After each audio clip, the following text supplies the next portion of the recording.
Chers élèves, bonjour. Dans cette vidéo, on va voir le chapitre 4, le traitement des charges indirectes selon la méthode des centres d'analyse. On a vu dans les chapitres précédents que la méthode du coût complet distingue entre deux types de charges, les charges directes et les charges indirectes. Les charges directes sont affectées directement au calcul du coût, alors que les charges indirectes correspondent aux autres charges qui concernent plusieurs produits et qui doivent être réparties. La répartition de ces charges indirectes sera faite à travers la méthode dite la méthode des centres d'analyse. C'est quoi donc un centre d'analyse? Le plan comptable général propose une méthode d'analyse des charges indirectes qui permettent l'imputation de ces derniers aux différents coûts. Il s'agit donc de la méthode appelée la méthode des centres d'analyse ou bien les sections homogènes. Un centre d'analyse, c'est tout simplement une division comptable qui peut être une division réelle ou théorique de l'entreprise.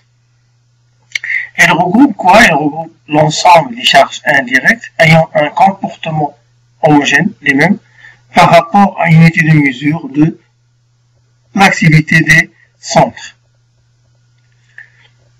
La méthode des centres d'analyse distingue entre trois types de centres. Les centres principaux qui fournissent des prestations directement aux activités principales de l'entreprise qui sont l'approvisionnement, la production et la distribution. L'unité de mesure de ce centre, l'activité est mesurable par une unité de mesure physique appelée unité d'œuvre. Par exemple, le kilogramme de matière première consommée, combien on a utilisé de matière première, le nombre d'heures de main d'œuvre directe, le nombre d'heures de machines, par exemple, etc. Le deuxième type de centre, les centres auxiliaires. Les centres auxiliaires, ce sont des centres qui, dans l'activité, profitent à d'autres centres principaux et auxiliaires. Exemple, le centre entretien, le centre comptabilité et ainsi de suite. Et les centres auxiliaires, ils n'ont pas une unité de mesure car ils sont des centres auxiliaires. Troisième type de centre, ce sont les centres de structure. Les centres de structure, contrairement aux centres principaux où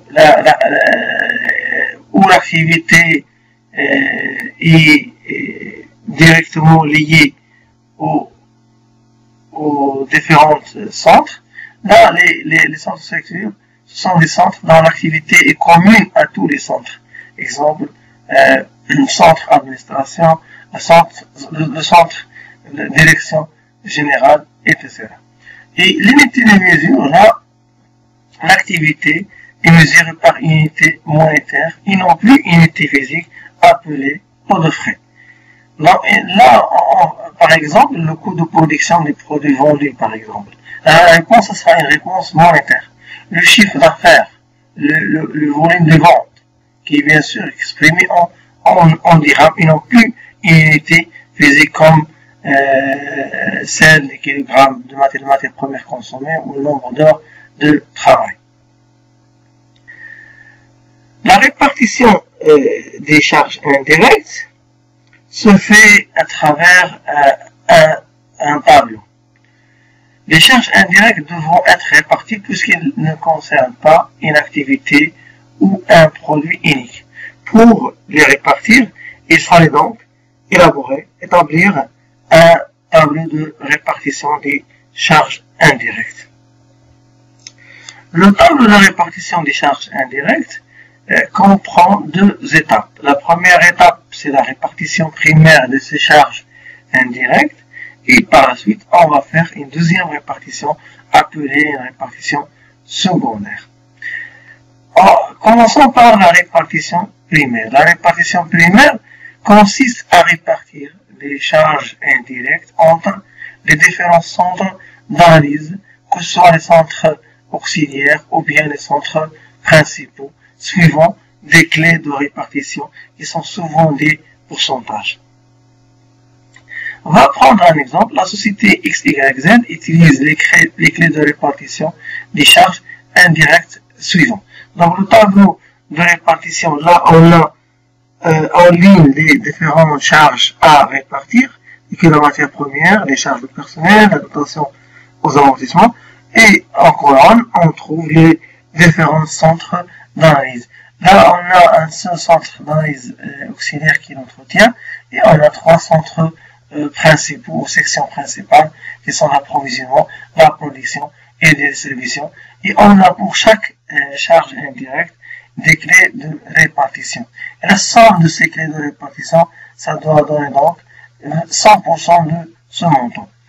Donc, matière première consommable, le montant des charges indirectes, c'est 30 000 dirhams. 40% de ce montant va vers le centre auxiliaire, se répartit sur le centre auxiliaire qui est 12 000 dirhams. 30% pour l'approvisionnement et 20% de 30 000 qui est similaire pour les ateliers, le centre de production, et 10% pour le centre de distribution qui est 30 000 dirhams. Même raisonnement sera fait pour les charges personnelles et les dotations aux amortissements. Et par la suite, on va faire le total de chaque centre. 26 800, 18 600 pour l'approvisionnement, 25 200 pour le centre production et 17 400 pour le centre distribution. Attention, il faut les vérifier que le total par colonne sera le même, le total par ligne. C'est 82 000 dirhams, que ce soit par colonne ou bien par ligne. Passons maintenant à la deuxième répartition qui est la répartition secondaire K1 sans réciprocité, transfert en escalier. La répartition secondaire consiste à répartir les charges indirectes qui se trouvent dans les centres auxiliaires sur les centres principaux, puisque les centres auxiliaires profitent aux centres principaux. Donc, il faut virer les charges indirectes des centres auxiliaires vers les centres principaux. Toujours la suite de l'exemple, après avoir fait la répartition primaire, il nous donne des clés de répartition pour faire la répartition secondaire.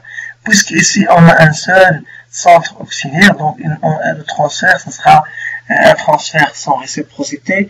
Il y a un seul centre auxiliaire qui sera réparti sur les autres. Donc la somme des charges indirectes qui se trouvent dans le centre auxiliaire qui sont de 26 800 doit être répartie en fonction de ces pourcentages sur les centres principaux, les sections principales. Donc, moins 26 800 pour la répartir sera réparti sur les autres, 30% pour l'approvisionnement, 40% pour la production et 30% pour la distribution. Et par la suite, on va faire la somme des totales primaires avec la répartition secondaire. Ce qui va nous donner un total secondaire. Bien sûr, pour la section auxiliaire, le total sera 0 parce qu'il va être viré dans les autres sections principales. Donc, on va faire par la suite le total 26 640 pour l'approvisionnement, 35 920 pour la production et 25 440 pour le centre distribution. Bien sûr, le total, ça va donner 88 000 dirhams. La lecture des 26 640, on va dire qu'il y a 26 640 dirhams de charges indirectes, d'approvisionnement, 35 920 pour le centre production et 25 440 pour le centre distribution pour les charges indirectes de distribution. Après la répartition secondaire, c'est ce qu'on a dit tout à l'heure, le total secondaire des centres auxiliaires est donc obligatoirement nul puisqu'ils ont été virés vers les centres principaux. Calcul des coûts d'unité d'heure ou les taux de frais. Après avoir vu la première étape de la méthode des sections homogènes qui est la répartition primaire, la deuxième étape de la répartition secondaire, il nous reste maintenant d'imputer ces différentes charges dans le calcul des coûts des centres principaux, bien sûr. L'imputation est effective sur la base d'indicateurs permettant de mesurer l'activité des centres d'analyse. Ces indicateurs sont appelés les unités d'œuvre.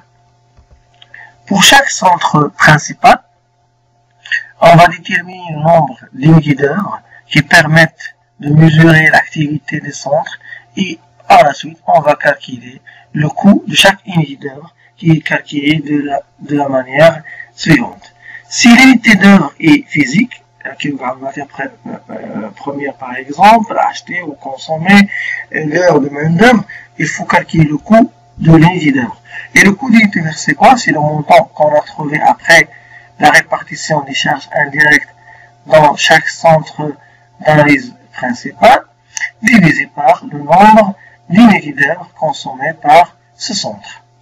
Si l'unité d'œuvre est monétaire, donc il faut calculer le taux de frais. De même raisonnement, là on va prendre le montant des charges des centres d'analyse pour les centres principaux et on va diviser ce montant sur la valeur de l'assiette de frais.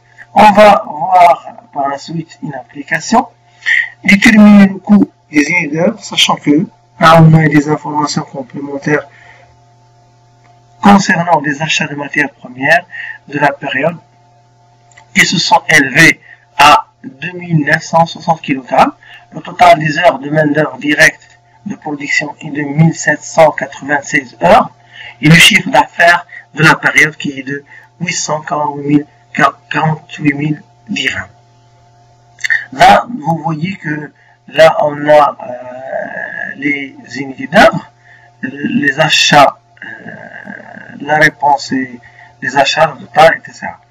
Donc la suite toujours des exemples précédents, après avoir fait la répartition secondaire, on a trouvé les montants suivants. Donc la nature d'une unité d'œuvre, il nous donne la nature d'une unité d'œuvre dans les exercices ou les examens. Donc là ici on a choisi le type 1 de matière première achetée. D'après les données, on a acheté combien? On a acheté 2960 kg. Deuxième unité d'œuvre utilisée pour le centre de production, heure main-d'œuvre. Et la troisième, c'est 100 dirhams de chiffre d'affaires pour le centre de distribution. Combien on a acheté? On a acheté 2960 dirhams et 1796 pour le nombre d'heures de main-d'œuvre et 100 dirhams d'achat, donc 100 dirhams de vente du chiffre d'affaires. Le chiffre d'affaires de la période s'élève à 848 000 dirhams divisé par 100 dirhams de chiffre d'affaires, ça va donner 8480. Et par la suite, on va calculer le coût d'unité d'œuvre. Le coût d'unité d'œuvre, c'est le total secondaire des centres principaux divisé par le nombre d'unités d'œuvre, ce qui va donner pour le centre approvisionnement 9 dirhams. Le centre production, même chose en fait, formule. 9 dirhams, ça va être de cette manière-là. 1 kg de matière première achetée coûte 9 dirhams en charge indirecte. Pour le centre production, 35 920 divisé par 1796, ça va donner 20. Donc, pour chaque heure main-d'œuvre directe de travail, nous coûte 20 dirhams en charge indirecte. Pour le centre de distribution, 3 dirhams, donc pour chaque 100 dirhams acheté, il nous coûte combien? Il nous coûte 3 dirhams en charge indirecte. Là, on a fait la répartition secondaire, une imputation de ces différentes charges en fonction des coûts. Je vous remercie pour votre attention. Je vous donne rendez-vous, Inch'Allah, dans la vidéo suivante pour savoir le deuxième cas spécifique des calculs ou la répartition des charges indirectes, plus précisément la répartition secondaire, s'il y a une prestation réciproque. À très bientôt.